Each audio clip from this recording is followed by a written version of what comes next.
Hello dear student and parents, my name is Khushbu Rana and I am representing Lincoln American University in India. So all over India से हमारे पास queries आ रही हैं regarding Lincoln American university कि कैसी university है, कैसे इसमें हम लोग इनरोल कर सकते हैं, कैसे एडमिशन ले सकते हैं। तो उन सभी सवालों के जवाब देने के लिए हमारे साथ हैं आज मिस्टर अभिजीत वर्मा जो कि लिंकन अमेरिकन यूनिवर्सिटी के एडमिशन एडवाइजर हैं। Welcome mister Abhijit Verma. So आप प्लीज हमें बताएं कि कैसे बच्चे इसमें इनरोल हो सकते हैं, कैसे एडमिशन ले सकते हैं, थोड़ा सा हमें ओवरव्यू बताएं इस यूनिवर्सिटी के बारे में। बिल्कुल, thank you so much Khushboo for inviting me. First of all introduce myself and सभी इंडियन स्टूडेंट पेरेंट्स को thank you so much. Myself Abhijeet Verma, I am university coordinator, I am directly from the university.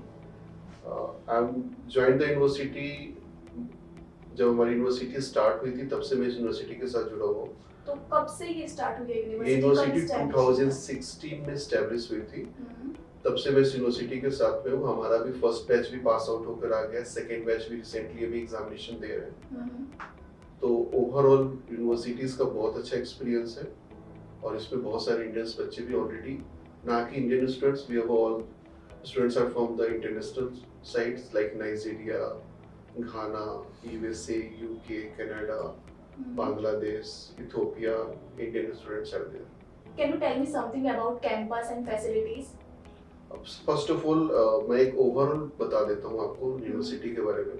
बहुत सारे हमारे students हैं जिनको idea नहीं है कहाँ पे यूनिवर्सिटी सिचुएटेड है, कैसे हमें यूनिवर्सिटी में रीच करना है, क्या है यूनिवर्सिटी के बारे में। फर्स्ट ऑफ ऑल मैं एक एग्जांपल से सेट करना चाह रहा हूँ। अभी हमारा T20 वर्ल्ड कप चल रहा है, तो T20 वर्ल्ड कप में मैक्सिमम मैचेस जो है वो कैरिबियंस में चल रहे हैं। अभी इंडिया भी अभी फाइनल में चला गया, सेमीफाइनल में। तो इंडिया का जो सेमीफाइनल मैच है वो है आपको इंडिया और इंग्लैंड का। जो फाइनल मैच है वो आपके जॉर्जटाउन में है।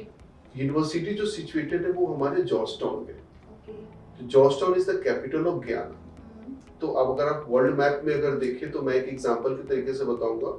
तो जैसे हम लोग एशिया कॉन्टिनेंट पे, वैसे ही साउथ अमेरिका एक कॉन्टिनेंट है, उसमें एक कंट्री है जिसका नाम है Guyana. Guyana is only English speaking country in South and North America और गयाना का कैपिटल है जॉर्जटाउन। तो our university is located in Georgetown. So मतलब बच्चों को यहाँ पे कोई अदर लैंग्वेज सीखने की जरूरत नहीं है? बिल्कुल भी नहीं। लाइक अदर कंट्रीज आप देखते हैं मैक्सिमम स्टूडेंट्स को जो चैलेंजेस आते हैं वो लैंग्वेज को लेकर आते हैं। अदर यूनिवर्सिटीज में जाते हैं, अदर कंट्रीज में जाते हैं, आपको एक एड ऑन लैंग्वेज तो पढ़ना ही पढ़ना है। वो कहने की बातें हैं कि आपको इंग्लिश मीडियम में स्टडी करा रहे हैं, ये कहने की बातें हैं। वो हम भी सुनते आ रहे हैं बहुत सालों से, आप भी सुनते आ रहे हो, हमारे जो स्टूडेंट्स और पेरेंट्स हैं उनको भी सुनते हैं। आपको जाके उस कंट्री में उसका लोकल लैंग्वेज तो सीखना ही है, अदरवाइज आप उस लाइसेंस एग्जामिनेशन को क्लियर नहीं कर सकते। तो मतलब ये इंडियन स्टूडेंट के लिए बहुत अच्छी चीज है कि गयाना एक इंग्लिश स्पीकिंग कंट्री है, तो बच्चों को कोई अदर लैंग्वेज सीखने की जरूरत नहीं है। बिल्कुल, इंग्लिश स्पीकिंग कंट्री के साथ साथ गयाना का एक पॉजिटिव पॉइंट ऑफ व्यू ये भी है, इसको हम लोग इंडो गयानीज बोलते हैं। इंडो गयानीज मींस यहाँ का जो टोटल पॉपुलेशन है उस टोटल पॉपुलेशन का 45% पॉपुलेशन वो इंडियंस है। तो ये एक बहुत ज्यादा एक पॉजिटिव पॉइंट है कि आप गयाना जैसे कंट्रीज में होते हुए भी आपका जो ओवरऑल जो एक्सपीरियंस है वो इंडियन एक्सपीरियंस मिल रहा है।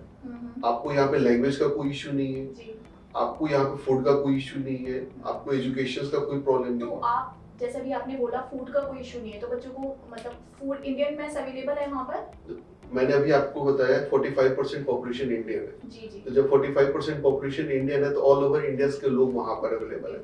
तो इंडियन एक एक चीज अवेलेबल है वहाँ पे। ग्रोसरी में आप मार्केट में जाओगे, आपको वहाँ पे Indian food, Indian vegetable, market, वहाँ पे टेम्पल, मस्जिद, मंदिर, सब कुछ अवेलेबल है। सो आप मुझे बताएंगे कि लिंकन अमेरिकन यूनिवर्सिटी की जो मतलब जो लिंकन अमेरिकन यूनिवर्सिटी है वो एनएमसी गैजेट्स को फॉलो करती है, नहीं करती है, इसकी एक्रीडिटेशंस क्या क्या है? तो ये बहुत अच्छा क्वेश्चन आपने पूछा है। एक्रीडिटेशंस और एनएमसी के रूल रेगुलेशंस को तो बिल्कुल भी फॉलो करना है। अगर हम एनएमसी के रूल रेगुलेशन को अगर हम फॉलो नहीं करेंगे तो यूनिवर्सिटी में जब आप एमबीबीएस कंप्लीट करके आओगे तो आप इंडिया में प्रैक्टिस नहीं कर पाओगे। तो मोस्ट इंपोर्टेंट हमें पहले समझना है एनएमसी का रेगुलेशन क्या है। एनएमसी नेशनल मेडिकल कमीशन है, उसने ना कुछ पॉइंट्स बताए, उस पॉइंट्स को आपको माइंड में रखते हुए ही यूनिवर्सिटीज को सिलेक्शन करना है। फर्स्ट ऑफ ऑल क्या उनका एक कंसेप्ट है, आपका नीट क्वालिफाइड होना चाहिए। ठीक है, नीट जो भी आपका जो कट ऑफ आ रहा है वो आपको क्वालिफाई होना चाहिए। तो अभी 2024 का जो भी कट ऑफ आप है, हमें बताएंगे कि इंडियन स्टूडेंट्स को जो नीट का कट ऑफ है 2024 का वो कितना है? 164 गया है हमारा कट ऑफ जनरल कैटेगरी। उसके अकॉर्डिंगली बच्चे एडमिशन ले सकते हैं। बस मतलब कि ओवरऑल आपका नीट क्वालिफाइड होना चाहिए। और एक प्लस पॉइंट ये भी है इंडियन स्टूडेंट के लिए, अगर वो लास्ट ईयर या लास्ट टू लास्ट ईयर भी अगर नीट क्वालिफाइड है तो भी वो इस यूनिवर्सिटी में एडमिशन के लिए एलिजिबल है। As per the NMC rule regulations your NEET score is 3 year valid. Okay, so mainly जो एलिजिबिलिटी क्राइटेरिया है वो यूनिवर्सिटी में एडमिशन लेने का, वो एक बार आप प्लीज बता दीजिए ताकि हमारे बच्चों को क्लियर हो जाए। आपका नीट क्लियर होना चाहिए जी। आपके 12th के जो परसेंटेज है वो आपके जनरल कैटेगरीज का मिनिमम 50% होना चाहिए, पीसीबी का ओवरऑल आपका 60% होना चाहिए, रिजर्व कैटेगरी के लिए 40% होना चाहिए। वो आप कैटेगरीज और वो जो भी हमारे रेगुलेशंस है उसको फॉलो करते हो, उसके अकॉर्डिंगली आप नीट का एग्जामिनेशन देते हो और नीट का एग्जामिनेशन क्लियर करते हो। फिर आपको एक इंटरेक्शन होता है यूनिवर्सिटी के पर्सन के साथ। एक इंटरेक्शन के बाद से फिर आपका एडमिशन का प्रोसेस स्टार्ट होता है। ओके, तो इंडियन स्टूडेंट्स के लिए इस यूनिवर्सिटी में कितनी सीट्स हैं अभी? अभी हमारे पास जो सीटें हैं वो 100 सीट्स हैं ओके। इंडियन स्टूडेंट्स के लिए, and we have seats from the international students. Okay. As soon as possible आप लोग जितनी जल्दी इनरोल करेंगे आपका एडमिशन प्रोसेस जल्दी स्टार्ट हो जाएगा। वी हैव मेनी स्टूडेंट्स जो भी रजिस्ट्रेशन करा चुके हैं, उनका डॉक्यूमेंटेशन भी कंप्लीट हो गया है, वीजा प्रोसेस एवरीथिंग सब कुछ हमारे इंडियन ऑफिस से होता है, तो आप अपना प्रोसेस जल्दी करा सकते हैं। आई होप अब सभी स्टूडेंट और पेरेंट्स के सारे डाउट्स क्लियर हुए होंगे। तो जैसा कि अभी सर ने बताया कि यूनिवर्सिटी में लिमिटेड सीट्स हैं, आपको यूनिवर्सिटी में एनरोल होना चाहते हैं और एडमिशन के लिए जानकारी लेना चाहते हैं तो आप हमें नीचे दिए गए नंबर पे कॉल कर सकते हैं। Thank you.